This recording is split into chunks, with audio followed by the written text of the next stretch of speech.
I enforce my strength, my mind strength. That's what's more important to me now. The niggas see that this is not no accident. I plotted every single step from this to this. Right. You know what I mean? Everything's plotted. It's still that the next shit is called Illuminati, because that's really what the Illuminati's on. That's why I put the K to it, because I want the niggas is telling me about this Illuminati shit while I'm in jail, right? Like the dollars. Right. That's another way to keep your self-esteem low. That's another way to keep you unconfident. Right. And I'm putting the K because I'm killing that Illuminati shit. Trust me, if these motherfuckers wanted to kill you, why the fuck they gonna tell Farrakhan? Why they gonna tell the Nation of Islam? Why they gonna tell this nigga in jail about the plan? How did he know? Right.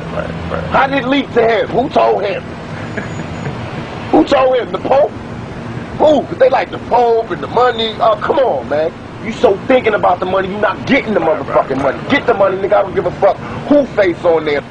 You know what I thought when I was in jail? What fucked me up, what turned me like this, is I was like, no politicians is even getting at us. Even though I represent 5 million fucking shares. And no politicians even checking for us. They're not even sending us nothing to try to make us. They're not even thinking of it. And in business, you know, if you want to fuck with somebody, you know, you try to, they're not even looking at us like that. That means we ain't a threat. Right. But by the next election, I promise, by the next election, I promise, I'm going to be sitting across from all the candidates. I bet you. You know how I be making it? I promise you. I'm not even gonna be. I'm gonna be so far from where I am now in 4 years. God willing, I'm alive.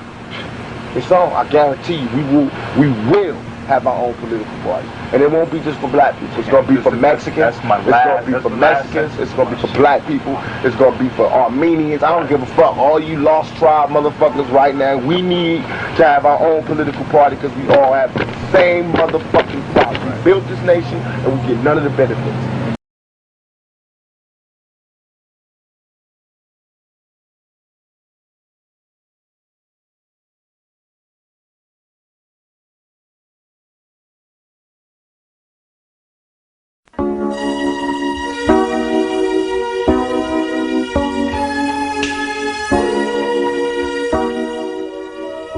Tupac Shakur, breaking the oath. I guess a lot of folks are wondering, what exactly am I talking about? Tupac breaking the oath. Yeah, he did. Some folks seem to believe that Suge Knight was upset that Tupac wanted to do other things and had him executed. Well, it's a little bit more complicated than that. And for those of you who think Tupac is alive, think not. Tupac is very much deceased, folks. But he was like Elvis when he was alive. There's people love him so much, they just refuse to let him go. Here's a clip on how Tupac got signed with Interscope. Adrian had been shopping my demo tape as a solo artist. Then all of a sudden, Interscope got in touch with us, and I was told that Ted Fields, this millionaire, multi-millionaire, his daughter had heard my demo, and she liked it. So he was like, that's how I picked you. And I was like, whoa, tell your daughter thanks. Tupac was on a roll. Me Against the World. I mean, Dear Mama. His album did exceptionally well. He was behind the bars. You see, when Pac brought Me Against the World out, it beat out Bruce Springsteen. But Pac just couldn't stay out of trouble. If it wasn't his girlfriend suing him, it was his friend. It was the rent-a-car place. Everybody wanted a piece of Pac.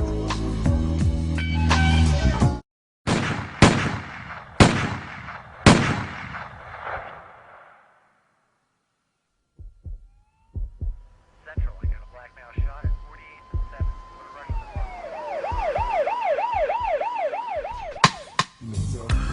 5 times. If that wasn't insult to injury. Even though Pac was shot 5 times, and that was definitely an orchestrated hit, and we'll get to that later, Pac seemed to still go to the left instead of go to the right. You see, Pac lived most of his life in the studios, but Pac was the type of guy that everybody loved to hate. So no matter where he went, he still found himself in lots of trouble.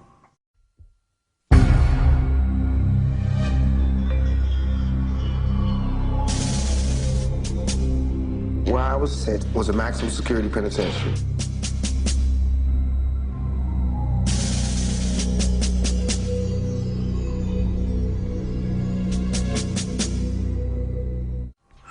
When Pac did his small bid in the penitentiary, Jimmy Iovine, and all the bigwigs out of Interscope just about had enough of Pac. Pac was uncontrollable because he hated being controlled. But Pac knew the oath of the Baphomet very, very well. We'll get into that a little bit later. Well, no one came to his rescue, so Pac put a contract on a napkin and sought after Suge Knight.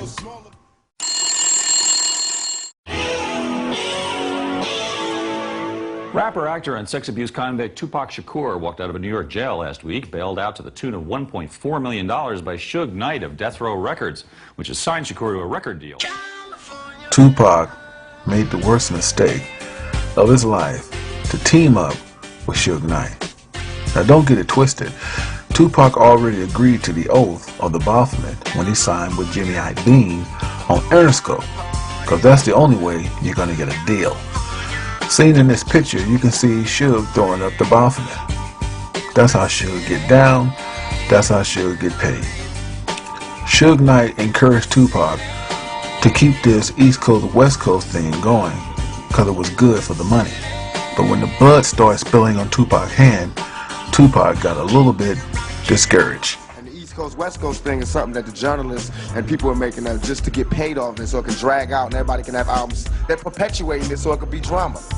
When it all go down, don't look at me and Biggie and be like, why is there a big East Coast West Coast war when you're shooting this to 300 homes, 300 countries, telling them about an East Coast West Coast war that they would never know exists. So that's where information becomes a problem.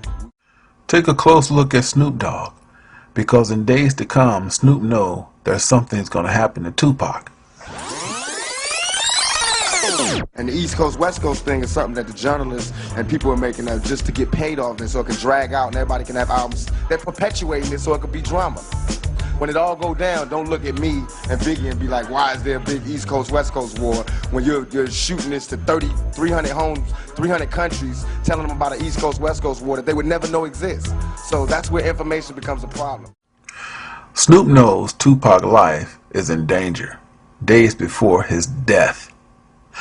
I want you guys to take a close look at this picture. Dr. Dre is a Mason, Baphomet, Snoop, Suge, but the picture was deliberately taken like a pyramid. Take a close look. This is a pyramid, and this is the back of a dollar. Now let's bring the picture back. You see, these guys are satanic, man. They know exactly what they were doing. That's how they get paid. Now, Suge had love for all those guys, but he had the most love for Tupac. So he didn't care if Dr. Dre left or Snoop Dogg. His main concern was Tupac. Yes, folks, I'm afraid to tell you, Tupac was a part of the Baphomet, as seen here with the hand gesture. And I know a lot of you are going to argue me down, but let's go back to another guy, Nelly. Nelly is seen giving up his hand gesture for the Illuminati Baphomet. He is holding his sign downward. Tupac is holding his upward. Don't get it twisted. They both are the same. Nelly is holding his downward. Tupac is upward. Moving on. Suge had a look on his face that he knew something was getting ready to go down. There was no doubt that Suge Knight orchestrated the hit on Pac. Now I want to go back to the first hit that took place in New York with Biggie and Puff Daddy. The Tupac article had me pissed off, you know what I'm saying? Because first of all, he dissed my man, said my man turned his back on him, and I know for a fact that didn't happen, you know what I'm saying? And like the rumors that's spreading is on some tip like we set him up, you know what I'm saying? And that's crazy. Puff Biggie knew exactly who shot Pac. I want you to take a close look at Puff Daddy's reaction. He's guilty as hell. The Tupac article had me pissed off, you know what I'm saying? Because first of all, he dissed my man, said my man turned his back on him, and I know for a fact that didn't happen, you know what I'm saying? And like the rumors that's spreading is on some tip like we set him up. You know what I'm saying? And that's crazy.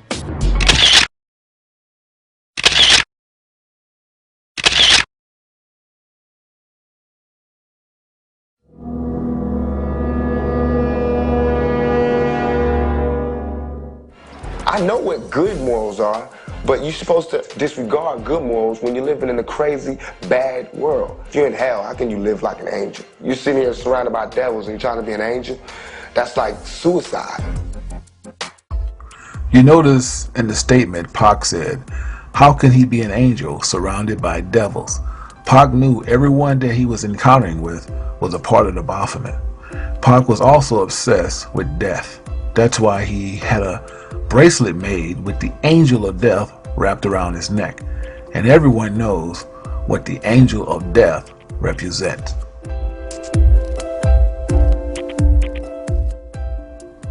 Tupac dissed Dr. Dre, calling him out, saying that Dre can't make up his mind on men or women. When Dre should be producing, he's upstairs sucking dick, eating pussy. This interview was made in 1996, also that same year, dissing Quincy Jones, saying that he was invited to Q's house. Tupac seen Q's daughter and wanted to holler at her. However, Q asked Tupac if he could have a moment with him, and asked Tupac if he would fuck him in the ass. Tupac replied, "I don't get down like that." When Tupac put this on tape, he broke the oath. His life would be in danger until his death.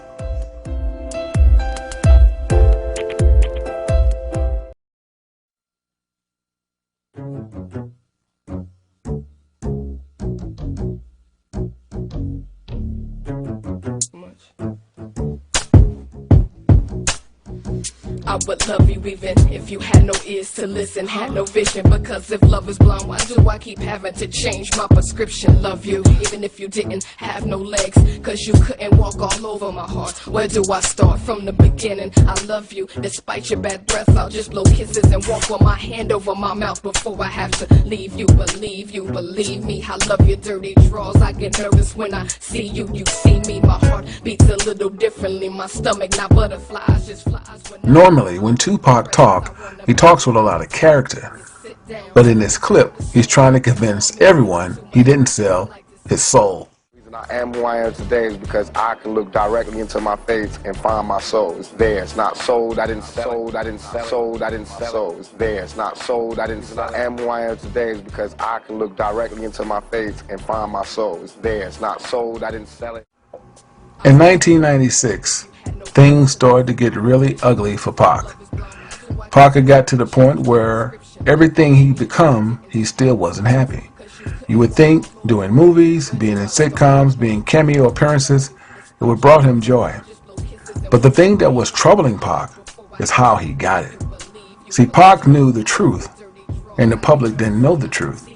He knew he sold out to Baphomet to get a recording deal. That's the only way you get in Hollywood. You have to sell out to the Baphomet. That's just one part. If you want to be in movies and star in movies and change your whole career, you have to go to the director's couch. By this time, Pac was feeling suicidal. I felt like just a prisoner to my own fame. That's why I wanted to die at that point. I felt like if everybody was so goddamn worried about me, why ain't nobody came to help me? Tupac, go ahead and rock now this. I clown around when I hang around with the underground. Girls used to frown, say I'm down when I come around. Gas me, and when they pass me, they used to diss me, harass me. But now they ask me if they can kiss me. Get your fame, people change, wanna live their life high. Same song can't go wrong if I play the nice guy. Claiming fame must have changed now that we became strong. I remain still the same, cause it's the same song. I look back with the greatest fondness. Those were like some of the best times of my life. It was the best time of his life because when Pac was with Digital Underground, he was just a dancer. He didn't have no strings. He didn't have to take no oath. But Pac wanted more, and he didn't know what was behind the green door. So when they approached him, Jimmy Iovine, Tom Wally, and also Ted Field. These guys are multi-millionaires. Pac had to take the Baphomet. He didn't know what this was, but he was down with it. They always let you taste the fruit before it goes sour. So everything started happening for Pac. The movies, his record being good, no matter if he was behind bars. Because remember, the elite make you a star. You don't even have to promote. They'll see that your recording sells because they own the industry. Pac would not find this out until he just about had enough of everybody coming to him for some sex, for some money, for some drugs. By this time, Pac has had enough, and he let it be known in 1996. He is a dope producer, but he ain't worked in years. And I got tired of that. I didn't think we needed that. I think we didn't need that. And he was owning the company too, and he's chilling. He owning the company, he's chilling about sucking dick, eating pussy. I'm out here in the street, you know what I mean? Whooping niggas' ass, starting wars and shit, putting it down, dropping albums, doing my shit. And this nigga's taking 3 years to do one song. I couldn't have it. But it was not my decision. It was Suge's decision. Suge the one that was coming to me because I was soft on it. Like, you know, well, fuck it, we just keep it in the dark. See, Suge knew that Pac was kind of green. He told Pac the things he wanted to hear. He acted like a big brother. He told Pac, if you ever get tired, you can go do anything else you want to do. I'll support you. He also let Pac know that don't ever go against the oath. That was a big pet peeve because Suge is a Mason. And also, Suge is a part of the Baphomet. That's how he get paid. So Suge do a candid interview to make it like he's all for the artists, and he's really not. He's for the elite.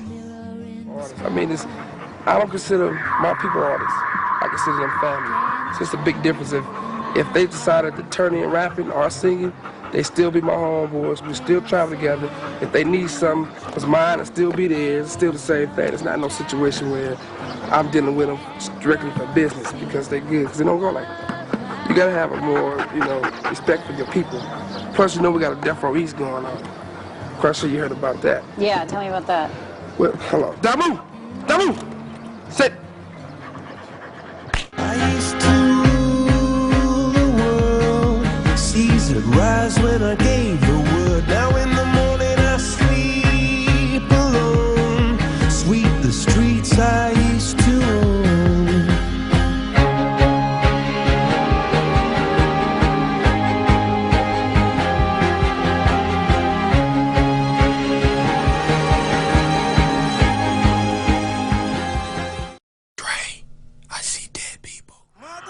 There was a time when Suge was on top of the world. Nevertheless, Death Row and all the Suge access was frozen and liquidated. You would think he would be broke. But see how he's throwing up the Baphomet? Nah, they take care of their own. Especially after organizing the success hit on Pac. So he might be without Death Row, but he's not broke. Suge enjoyed the idea of the rivalry in East Coast, West Coast. That's why he was so candid to talk about it on film. I'm going to show this little invitation, this congrats that Quincy Jones sent Tupac. Tupac was not hearing this. But at the same time, Pac let it be known how he felt about the Illuminati, which was a mistake. He went against the oath again. He also talked about getting his own power structure. A mistake. The next shit is called Illuminati because that's really what the Illuminati's on. That's why I put the K to it. Because the niggas is telling me about this Illuminati shit while I'm in jail, right? Like, dollars. Right. That's another way to keep your self-esteem low. That's another way to keep you unconfident. Right. And I'm putting the K because I'm killing that Illuminati shit. Trust me. If these motherfuckers wanted to kill you, why the fuck they gonna tell Farrakhan? Why they gonna tell the Nation of Islam? Why they gonna tell this nigga in jail about the plan? How did he know? Right. How did it leak to him? Who told him? Who told him? The Pope? By the next election, I promise, I'm gonna be sitting across from all the candidates. I bet you. You know how I be making it? I promise you. I'm not even gonna be. I'm gonna be so far from where I am now in 4 years. God willing, I'm alive. It's on. I guarantee you, we will have our own political party. Staring at the world through my rear view. Scream to God, he can't hear you. Heart beating fast, time to die. Watch the time fly. Staring at the world through my rear view. Scream to God, he can't hear you. Heart beating fast, time to die. Watch the time fly. Whoa.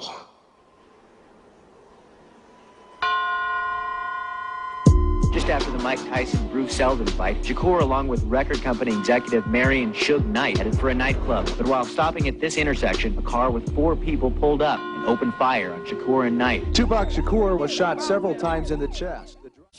Calls was made to Paramount to put all of Tupac's works on hold, especially the 2 movies were scheduled for release early '96, Gridlock, Gang Related.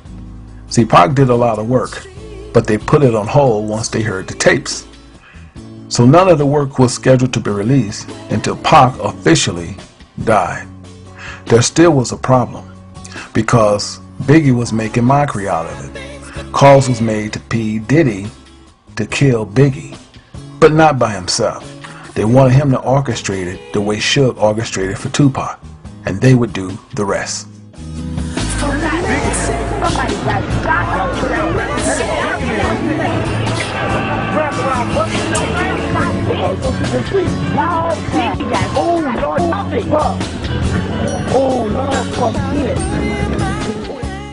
Tupac was not killed over disputes about wanting out of Death Row Records. Tupac was killed because he broke the Illuminati oath. Shalom. Glad to be here. Thanks for having me. Najee, thanks for having me. And Jared, thanks for giving me my first interview on WPFW a while back. I spent about 15 years working on this project. Started this project in December of 1994 when I was writing a political novel using a character based on the Shakurs. Based on Black Panther, and the Shakurs were the leading Black Panthers. And I saw that Tupac was shot in a recording studio lobby, and the Washington Post had another strange twist. The same cops that arrived at that scene were the first to arrive at his sexual assault scene a year earlier. And so I called up his lawyer, Michael Treef Warren, an excellent human rights lawyer in New York, and that was Tupac's trial lawyer, and he said, and I said, do you think the FBI is targeting him, or the cops and FBI are targeting him like they targeted his Black Panther parents? And he said, yes, and no one's writing about it. So I ended up publishing a local article on it, and an article in a local magazine, and then finally in 1999, a national magazine finally published this article, and when I did that, people close to him asked me to turn it into a book.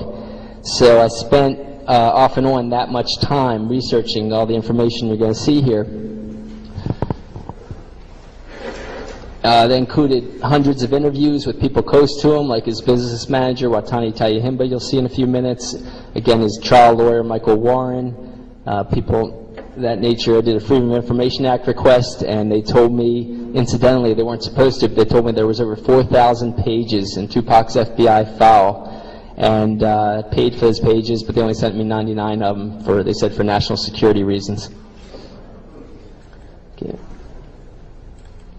Okay, just for the sake of legitimacy, Fred Hampton Jr. contributed an afterword to the book. Pam Africa, head of the Free Mumia campaign, contributed a foreword to the book, which Mumia contributed a few words to, and then also an essay at the end of her foreword.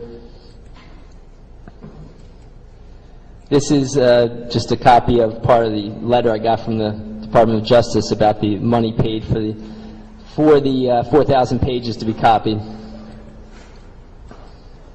This is Watani Tayahimba, Tupac's longtime business manager, who was a former Los Angeles-based Black Panther, and then was a co-founding leader of the New African Peoples Organization, and he was a longtime family friend and mentor of Afeni and Tupac Shakur. This is Fred Hampton Jr., and again, I'm sorry, it looks like I'm having problems with these things. I'm having problems with technology, and these are going out of order, but I'm going to just talk about them anyway, each slide. This is Fred Hampton Jr.'s group, the Prisoners of Conscience Committee. They attacked Tupac partly because he was the son of a black leader. Afeni Shakur was a one-time head of the Harlem Black Panthers. Fred Hampton, you may know, was head of the Chicago Black Panthers. His son became a national socialist leader of the Uhuru group, and of course they attacked him. He ended up in jail for years on a frame-up. When he got out of jail, he started a new group, the Prisoners of Conscience Committee. I'm going to have to try to fast forward a little because things are out of order. But this is a picture of H. Rap Brown. He was a member of the Student Nonviolent Coordinating Committee, an honorary Black Panther, and of course the FBI's COINTELPRO counterintelligence program set him up against Huey Newton. They set up most of the Black Panther leaders against each other. And this is a book by Huey Newton called War Against the Panthers, which documents a lot of the tactics the FBI used against the Panthers. This is Mumia Abu-Jamal. I have a section of the book on Mumia. Because of the fact that he was a co-founding leader of the Philadelphia Black Panthers, but I also believe some of the same tactics were used against Tupac as were used against Mumia. Sorry. This is Michael Treef Warren, Tupac's trial lawyer, who's a longtime Black Liberation Movement figure also. This is Afeni, in their younger days when she had headed the Harlem Black Panthers when Lumumba, her husband, was in jail and she was out on bail. But she was one of the Panther 21, of course, the leading Black Panthers. And sorry, these got out of order. I'm just going to review them anyway. I'll just say there was, after Tupac died, there were a few relatively good articles that covered some of the police tactics and the police foul play. One of them was by the editor at the New Yorker named Connie Bruck. She pointed out that at the sexual assault trial, you might remember in New York, she pointed out that there was the prosecutors treated Tupac much differently than the person that set up that whole situation, which was a guy named Haitian Jacques Agnant. You may have heard of Tupac's song where he talks about Haitian Jack knew he was working for the feds, he said, meaning the FBI. Michael Warren said that he finally got this Jacques Agnant's rap sheet and a huge list of charges all dismissed up and down the East Coast. And he said that's a sure sign of a police intelligence agent. And so she's pointing out the unusual aspect of them treating Jacques Agnant differently than Tupac.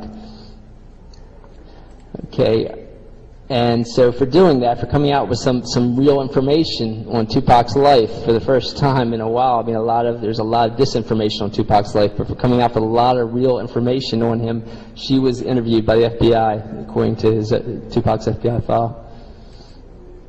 Okay, this is Tupac at the scene where I had first, heard about him being, what I felt was him being targeted. This was right after he was shot 4 times in a New York recording studio lobby. I've got an affidavit in here, and I don't know if I'm going to be able to bring it up, but it's in my DVD based on the book, that says he was shot 4 times, 2 bullets went through the back of his skull and out the front of his skull, okay? And he didn't die. It was a miracle that he didn't die. But this was obviously an assassination attempt, okay? And I'll tell you a little more about his life to say why assassination, I use the word assassination. But they were trying to kill him. This wasn't a random mugging like all the press said. The police came to the investigation scene, and the security guards, according to a mainstream published book, security guards offered them the security camera, a videotape of this whole incident, and they refused it and closed the case. Okay, so the police, knew what was going on with that. This is Lumumba Shakur, founding member of the Harlem Black Panthers and Afeni's first husband. Now, in my book is subtitled U.S. Intelligence's Murderous Targeting of Tupac, MLK, Malcolm, Panthers, Hendrix, Marley, rappers, and linked ethnic leftists. I'd like to say, you know, we shouldn't separate these incidents. They're all under the umbrella of U.S. intelligence targeting for radical activism, good activism, I should say, you know, good radical activism to help the general population. So I have a chapter, and this man, William Pepper, was a friend of Martin Luther King's before he died. He was a journalist then, he became a lawyer after that. He ended up doing about a 20-some-year investigation and came out with many of the tactics that were used by U.S. intelligence to assassinate Martin Luther King. He also represented the Martin Luther King family in a historic trial in 1999, which most of you probably never heard of because it was so buried by mainstream media. If they did cover it, they distorted it in a huge way.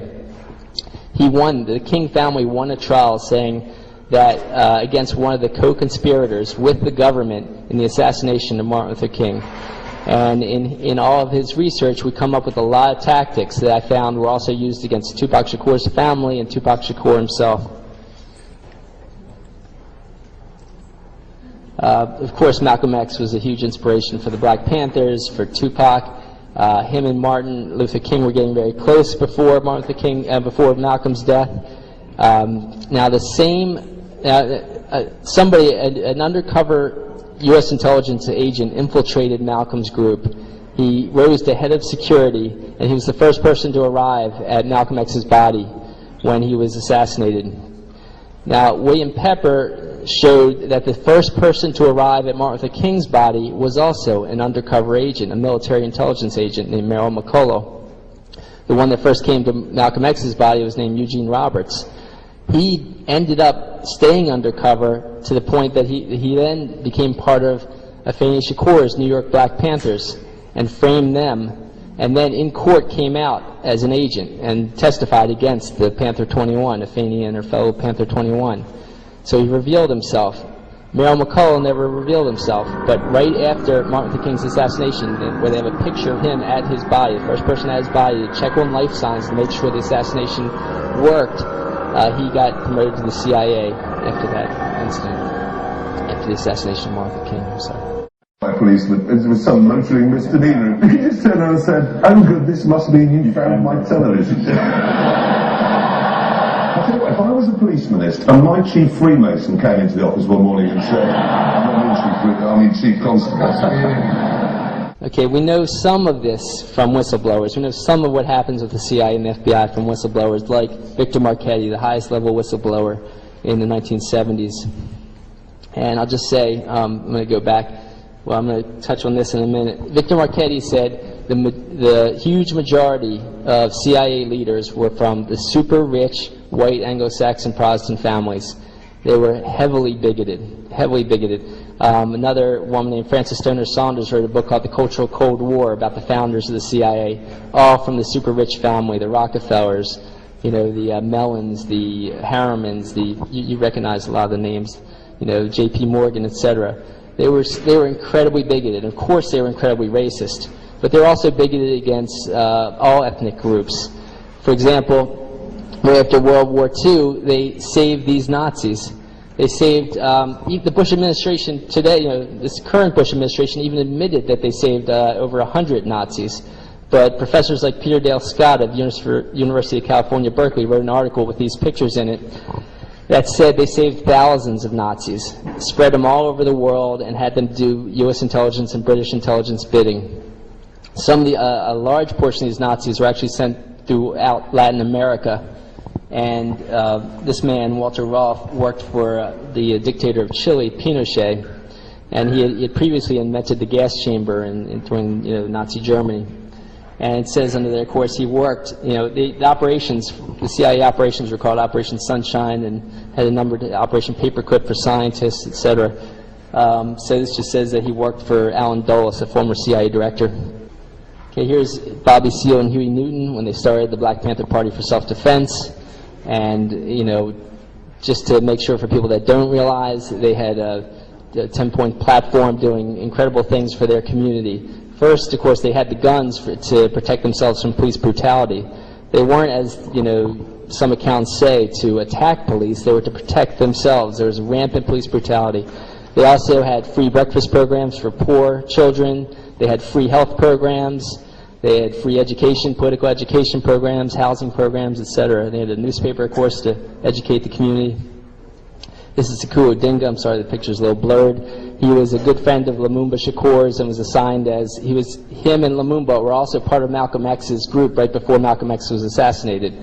Lumumba Shakur's father was Saluddin Abba Shakur, and he was a close associate of Malcolm X's, okay, before Malcolm X was assassinated. He was made head of the Bronx Black Panthers and is now a political prisoner. There's Kathleen Cleaver and Eldridge Cleaver. Eldridge Cleaver was Minister of Information. He was, a famous author, had a best-selling author, Soul on Ice, and then was made Minister of Information for the National Black Panther Party. Kathleen Cleaver was a spokeswoman for the Black Panther Party nationally. Is now a law professor, trying to get good words out on the Panthers. This is a CIA document. I've got hundreds of these CIA documents that different good Black Panthers have given me to help with this project. This one just happens to talk about Harry Belafonte. Harry Belafonte was a major funder of Martin Luther King and other black activists. And so they watched him closely, and they put an undercover agent as they inserted him as his manager. He pretended to be a top civil rights activist, and it was a white guy who just got famous for his hardcore activism. He became his agent, but when Belafonte realized that he was sabotaging his career and his activism, he fired him. Okay. All right. We're having problems with the with this, so I'm going to exit and see if I can't find a few more files for you. I'm sorry that some of these. Okay, some of these. All right, I'm going to give you a little more here. Here's a picture of Geronimo Pratt with a young Tupac, and there's Afeni Shakur in the upper left-hand corner, and in the lower left-hand corner is Sekou Shakur. And now Geronimo Pratt was in jail at this time. He was head of the Los Angeles Black Panthers, and was framed by a guy named Richard Held, who I'm going to hopefully get to in a few minutes. But he was Tupac Shakur's godfather.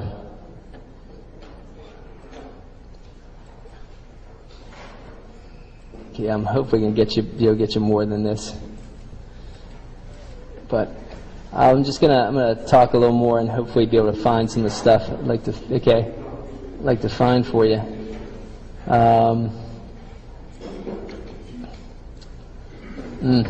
Sorry guys, technological problems for sure. Yeah, okay. So I'm going to look for them and talk at the same time because the information is more important than the pictures, I think. I'll just say, so let me give you a new version of Tupac's history. Before he died, okay, an East-West Panther War was created by the FBI. The FBI sent fake letters, had undercover agents pitting Panther leaders against each other. The biggest, and it turned out, the media hyped it as an East Coast versus West Coast Panther War, according to Kathleen Cleaver. They pitted Afeni's New York Black Panthers against the California-based Huey Newton's California-based Panthers. Okay, they ended up aligning New York's Panthers with Eldridge Cleaver, who they attempted to assassinate with a fuselage of bullets. They just, they tried to kill him. He ended up going to Algeria with Kathleen, started a Panther in Exile group there, and then they pitted him and Newton against each other.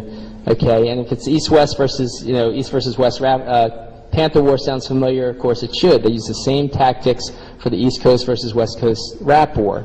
I found the same anonymous letters coming to Tupac in jail, strangers telling Tupac, you don't know who shot you? Of course, it was Biggie, your friend, Biggie, that set you up for a shooting. Okay, and how could they do that against Tupac in jail? Tupac is brilliant, I'll tell you how brilliant he was, because they were torturing him in jail, but I'll get into that in a minute too. So we found a lot of the same tactics used against the Panthers. So Afeni Shakur represents herself in court. She's credited for getting all the Panther 21 off in court. She gets out of jail. Her and Lumumba end up divorcing, but she ends up moving in with Lumumba's adopted brother, Mutulu Shakur, who was a co-founding leader of the Republic of New Africa, which was a huge national group, a very highly respected national group of activists. And he was also doing acupuncture, and he was head of the Lincoln Detox in the Bronx, where I happened to study acupuncture myself. Of course, long after him. But he was highly respected. He was doing great work for addictions in the Bronx, and he was doing such good work, the city decided to close his detox down, his clinic down, and because he was also doing political education. He was doing political education with a number of different activists from the Students for Democratic Society, Puerto Rican independence activists. He had like a rainbow group of activists doing great work in Lincoln Detox. When they closed Lincoln Detox down, some activists decided to appropriate, they call it expropriate money by robbing banks. Now, Mutulu ended up going to jail for one of these bank robberies. There was no, he actually wasn't even charged with the actual committing of the robbery. He was charged with conspiring to commit the robbery. There was no physical evidence that he even conspired to commit the robbery, okay? But conspiring is usually how they get activists or they get anyone they want to charge, by saying you were loosely involved, you knew of it in some way, shape, or form. So they ended up, putting loads and loads of people in jail for conspiring to commit the crime. It turns out their top witness was the guy who actually shot a bank truck driver. Their top witness. That witness was found to be an informant. An informant is usually someone who's been paid by the FBI. Someone being paid by the FBI, we really should call an agent, not an informant. So this undercover agent is the one that actually did the murder that Mutulu ended up going to jail for. This guy got 6 years for that murder. He got out in 6 months. Mutulu got 40 years for conspiring to be involved in that situation. Okay, and Sekou Odinga was a co-founding member of the Black Liberation Army with Zaid Shakur, Mutulu's brother. Also, Zaid ended up getting killed with Assad Shakur, but he had founded the Black Liberation Army. But Sekou Odinga ended up going to jail for that incident. Okay, I'm just going to move up a little bit here. Now, Tupac grew up with Mutulu as one of his top mentors. Geronimo Pratt was in jail on a frame-up, but was another of his top mentors. And that's why, of course, and Afeni, his mom, was a top mentor, and that's why he had such a revolutionary mindset. He was asked by a priest when he was 13 years old, what do you want to be when you grow up? And he said, a revolutionary. And I think he never lost that mindset. He just changed his tactics.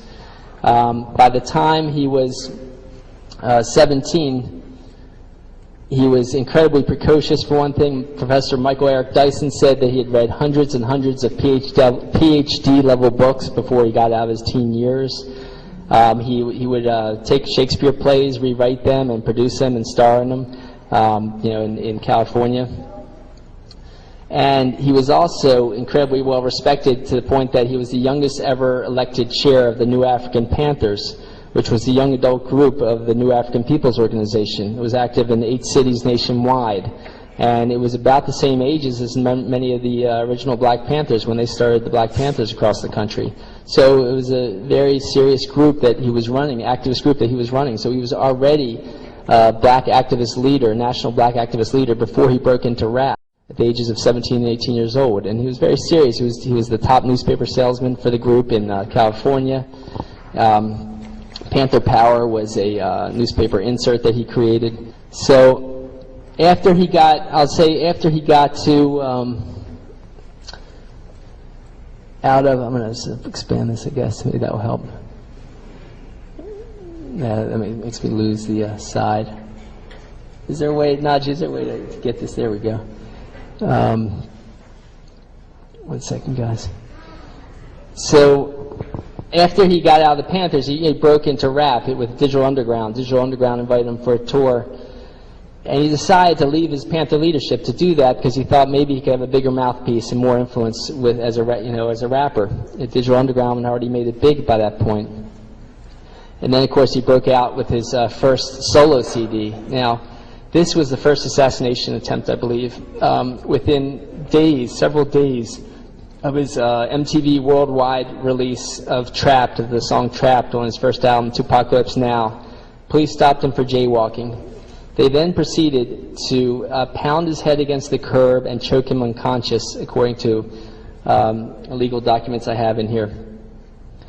I found 2 articles that noted that when police had someone in custody that way, it resulted in the victim's death, okay, choking them unconscious and pounding their head against the curb repeatedly.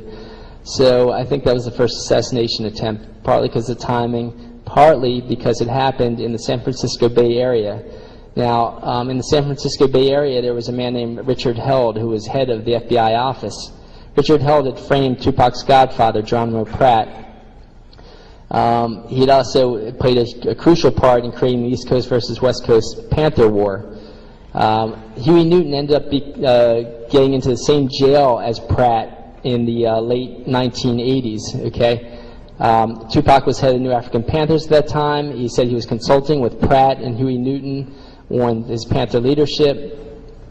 Huey Newton actually was split from Pratt by the East Coast versus West Coast Panther War. In prison, they decided to come together and end the East Coast versus West Coast split, and they started working together. And in August, which is an important date, in August of 1988, Huey Newton held a press conference. He was released from jail, and instead he said, "I'm not leaving jail until they release Geronimo Pratt." And a lot of press covered it. I got the newspapers in that area that covered this. Exactly 1 year later, he was assassinated. Huey Newton was assassinated. I got the articles that cover that assassination, and they say, and the press often reported it as a botched drug deal, but eyewitnesses say that he was shot once to put him on the ground and twice in the head, which is a known U.S. intelligence assassination, way of killing someone. A lot of other evidence show that Richard Held, the FBI agent in charge, orchestrated it and then tried to cover it up.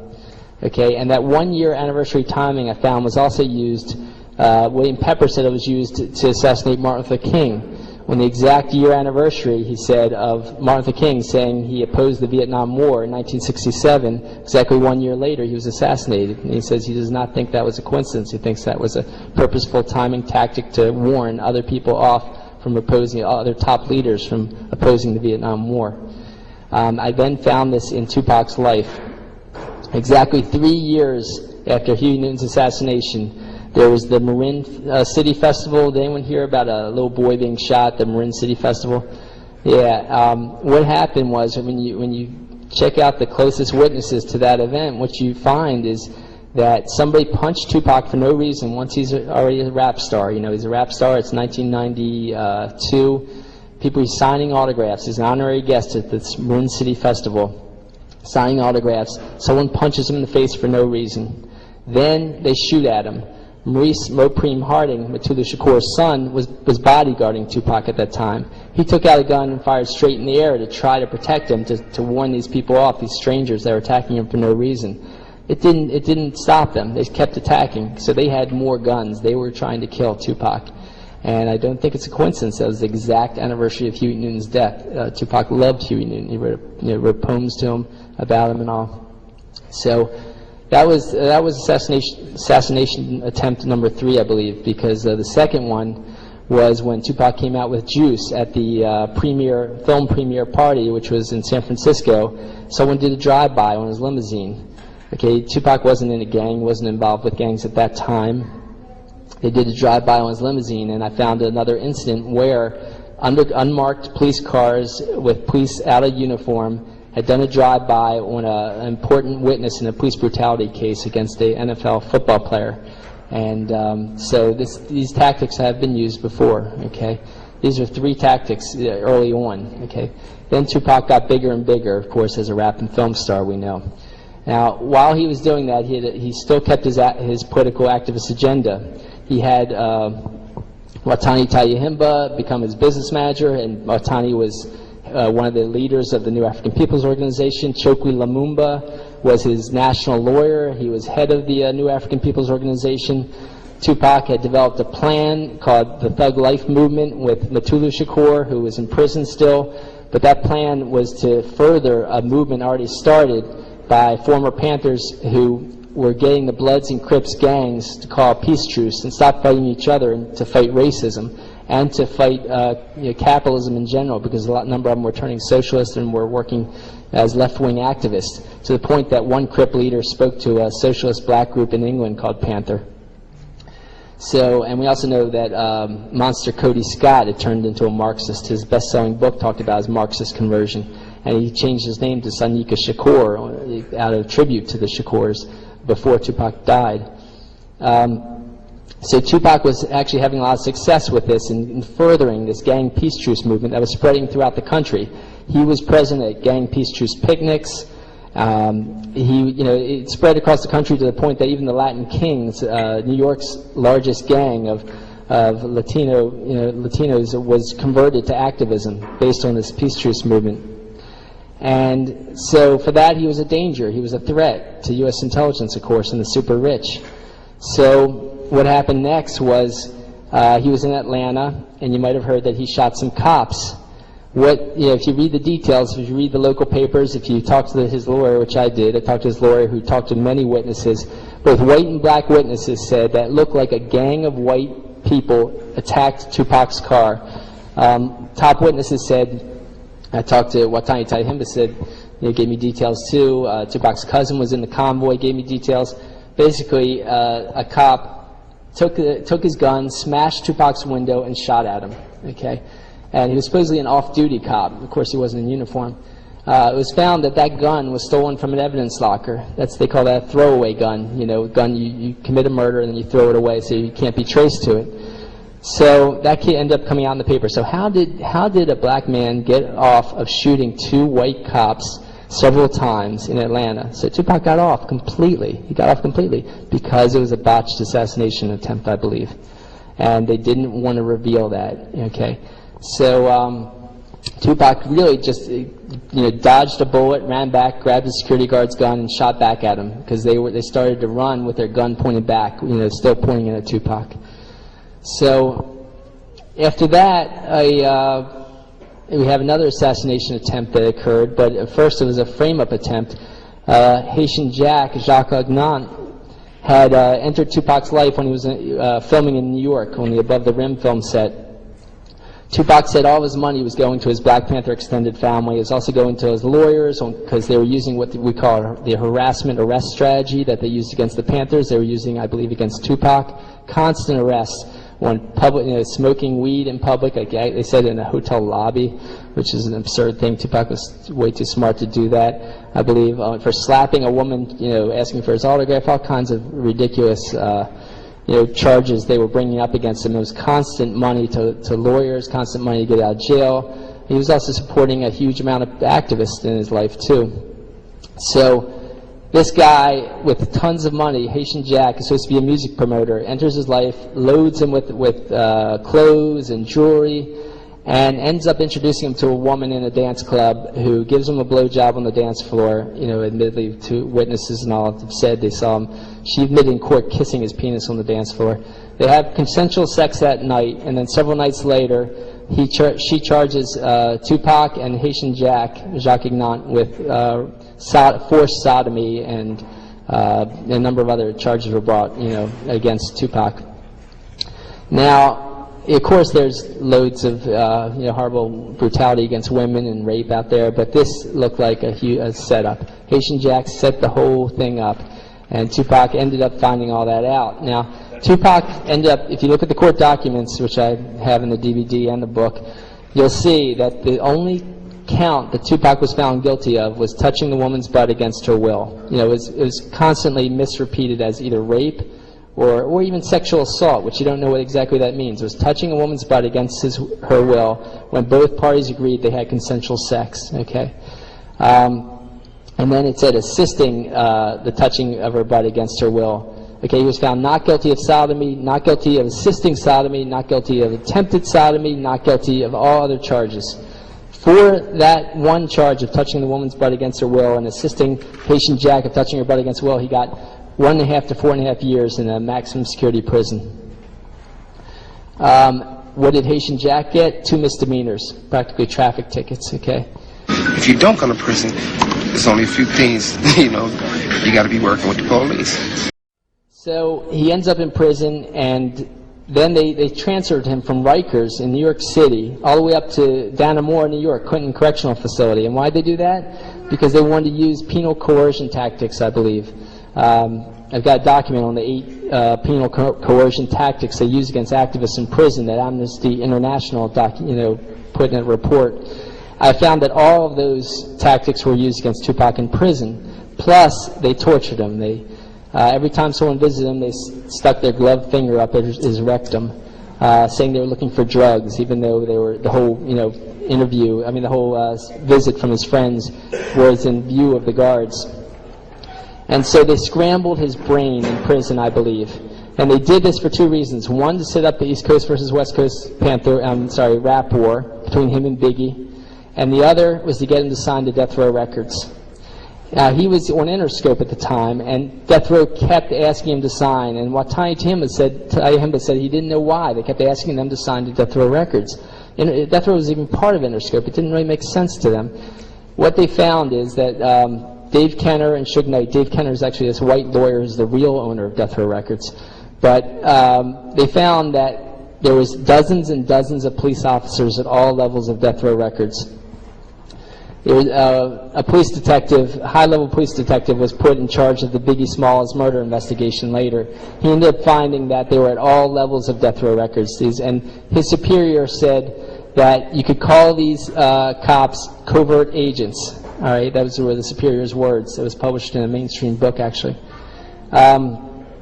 So they were setting up, they were furthering the penal coercion when Tupac got out of jail. They kept beating people in front of him, kind of terrorizing Tupac. They kept feeding him weed and alcohol, even though Tupac said he was going to give up weed once he was in jail, because that's the way the recording studio lobby setup worked on him. He says he was too stoned to realize that this was a setup when he went into that recording studio lobby and got shot. So he's going to give up weed, but they kept loading him with weed and alcohol. They terrorized people in front of him. He came out with his most negative lyrics, right after jail, as you know, as anyone who's heard his stuff after jail. And of course, he still sold huge because he was so popular for all the stuff he had done before that. And he was a brilliant rapper. I mean, he was a brilliant guy. So once he was with Death Row, he had signed a contract for 3 CDs, and then he was done. Now, Death Row, they found also, was trafficking drugs. They were employing Bloods and Crips, who they would instigate fights between, to the point of a Blood killed a Crip at a public concert, and nobody was arrested for it. Witnesses gave reports to cops, no one was arrested. Death Row terrorized basically the whole rap community. They went around the country terrorizing political rap conventions, like the one Tupac had been asked to speak at twice and then was arrested before he could speak sometimes. They did a number of horrible things, but one of their top goals appeared to be to set up Tupac, set up his assassination eventually. Once they, first they had him promote the most negative lyrics and negative ideas, and they also instigated the East Coast West Coast rap war in a huge way too. Tupac was getting away from that. He had started his own record label, Euthanasia Records. He had Sekuro Dinga's wife, head of that record company. He was still connected with a lot of his extended family of Black Panthers. And Sekuro Dinga, the Bronx Black Panther leader's son, was his backup singer, Yafu Fula. And so we have one police whistleblower telling what was happening at Death Row. We have another whistleblower named Kevin Hackey, who was FBI agent. Actually, he was an undercover FBI agent. Was made to be one of Tupac's 2 bodyguards. Now, we found that he turned on the FBI because at the last second before Las Vegas, a day or two before Las Vegas, where Tupac was assassinated, he told Tupac not to go to Las Vegas. He tried to convince him not to go to Las Vegas. Tupac had to go for other reasons, but as soon as Suge Knight and Dave Kenner found out that Kevin Hackey was trying to get him not to go to Las Vegas, they fired Hackey. They also, of course, took the guns and cell phones away from the other guards around Tupac. And, of course, in Las Vegas, he was assassinated. And, of course, 13 bullets coming at Tupac, not hitting Suge Knight directly is a sign that there was a purposeful avoidance of Suge Knight in that assassination. But I still think he was lower man on the totem pole. Dave Kenner was higher up on the totem pole. Another man who was high up on the totem pole was Reggie Wright Jr. Reggie Wright Sr. was head of the Compton, California Gang Police Division. So they were trying to end the Blood Crips gang peace truce inside of Death Row also. Now, while Tupac was in the hospital dying, the Blood Crips truce was broken. Suge Knight and other Death Row Records people said the Crips killed Tupac, and they also were caught sending shipments of guns to Bloods around the area that were part of the peace truce. A lot of people died. A lot of Bloods and Crips died in that week until activists spread the word that no, the Crips didn't kill Tupac. We don't think the Crips killed Tupac, and it stopped. So the peace truce movement continued. But of course, they assassinated Tupac. Kevin Hackey ended up saying saying to the director of Biggie and Tupac that he had documents to prove that the FBI watched Tupac's assassination. They were in the cars of the convoy in Las Vegas when Tupac was assassinated. He said he was jailed for several months because of that, because of going against the FBI. And now he's scared, a little scared for his life, so he's not saying as much. But he's already been caught saying, the good things about, to impugn the FBI for orchestrating Tupac's assassination. So it didn't stop there. At the next Mike Tyson fight, months later, Yafu Fula, Tupac's backup singer, who I told you was Kuru Dinga's son and was had rap star potential himself, was shot in the head. He was the top witness to Tupac's assassination. He said he thought he could identify the killer. After that, of course, they killed Biggie, and even that police detective who was the lead investigator of Biggie said he thinks that his fellow officers killed Biggie Smalls to cover up Tupac's assassination, to make it look like part of the East Coast versus West Coast rap war. Now, since then, it's come out in some mainstream sources, though, of course, in a completely convoluted way, and Jared's told you a lot about the media, and I'm glad he did, and I have a chapter or two on the media myself. But it came out that there are rap units in New York has a police rap unit, and Los Angeles is a police rap unit. Miami Herald said those rap units are training rap units, other police units around the country to have a rap unit to attack rappers. So they are attacking political rappers. I think they're using the harassment arrest strategy, and I show evidence of that. I think they are trying to kill other rappers, show evidence of that. And they have killed other rappers. Run DMC, for example, is their top DJ was Jam Master Jay Mizell. The Baltimore Sun say he had become a social activist before his death, and he was shot in the head. There was a security video camera on him and on the in his recording studio when he was killed. The police have not told us anything that was on that camera, once again, just like the recording studio camera in New York. So I think I used up enough time. I've used up too much time, I'll just say one or two other things, guys. This is going on against black activist leaders. It's also going on against people like I found that the cops that assassinated Tupac were mostly from the Ramparts Division. That's one of 18 Los Angeles police divisions. The Ramparts Division was the division found to work with the CIA to assassinate Robert F. Kennedy. Okay, and that's an important thing to recognize, that they were targeting white activist leaders who turned radical too. And Richard Held, the guy that orchestrated Huey Newton's assassination, a year after that, orchestrated the bombing of an environmental leader named Judy Barry. A bomb went off under her car seat. She survived and died 6 years later, but he ended up being found, so guilty of that, of orchestrating that incident, that he had to retire early to get out of a major lawsuit she had where she wound up winning millions of dollars against him and against the government for that incident. So I'm going to stop there. Thanks, guys.